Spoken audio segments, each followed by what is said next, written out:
I'm going to start off with an arrest that was made from an arson. This happened back July 17th. This was an apartment in the 200 block of North Grange Avenue. And the initial call was around 6:30 p.m. There was several people that were inside the apartment, and a couple of them ended up jumping out the window. There was one woman that was not able to make it outside. Initially, she was taken to the hospital up in Minneapolis for her burns and died the next day.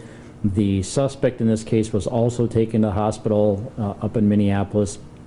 We had completed the investigation and knew that she was in the hospital. And then it was earlier this week, I think it was on Monday, that we learned that she had actually been released from the hospital. Detectives in the state's attorney's office were granted a warrant. There was an arrest warrant that was issued on Monday. It was for several counts of murder in the first degree, attempted murder, and arson.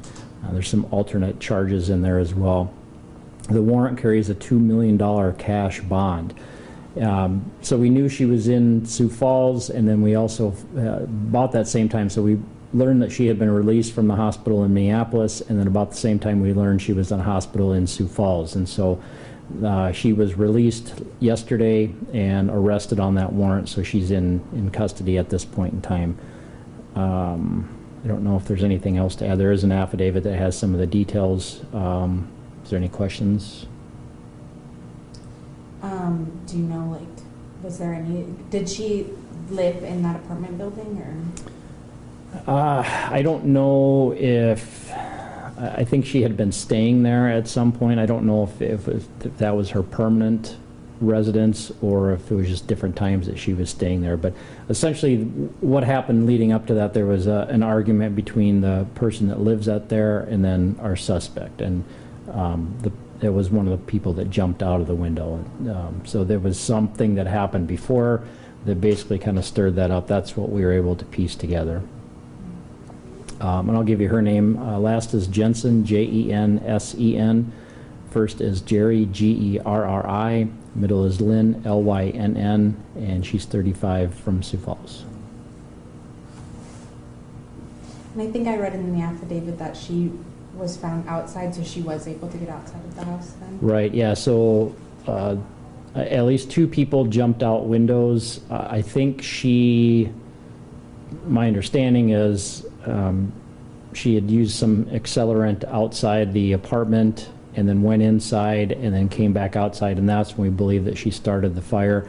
And then she went out a different door, basically out of the building, and so the fire started outside and then continued into the apartment, and I think the smoke is, I guess, I don't know, I mean, the door was left open, so the fire entered the apartment from there.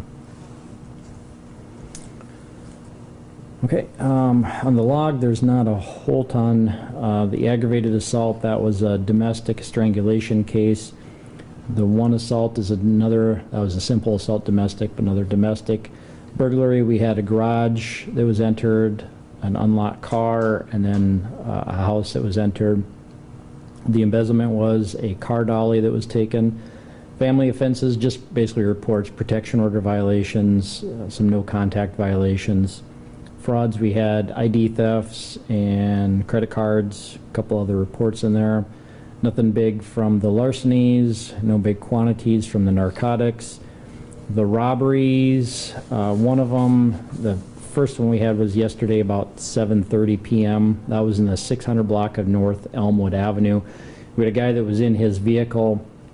He had stopped, was in an apartment, I guess, entry, exit, in the approach to the parking lot. He had stopped to make a phone call, and another guy came walking up and ended up being our suspect. Initially, he asked the driver if he had a cigarette. When the driver said he didn't, the guy pulled out a gun and then took the driver's wallet. He then basically ran away, so no real information on him, just kind of real general description.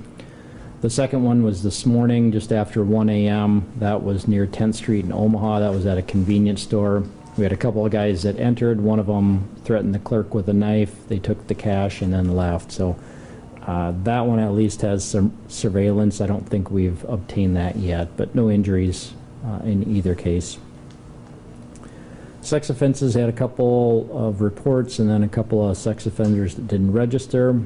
Simple assaults were more domestics. Nothing suspicious with either unattended death, and vandalisms. I had a garage that was damaged and some graffiti. That's it, unless you guys have anything.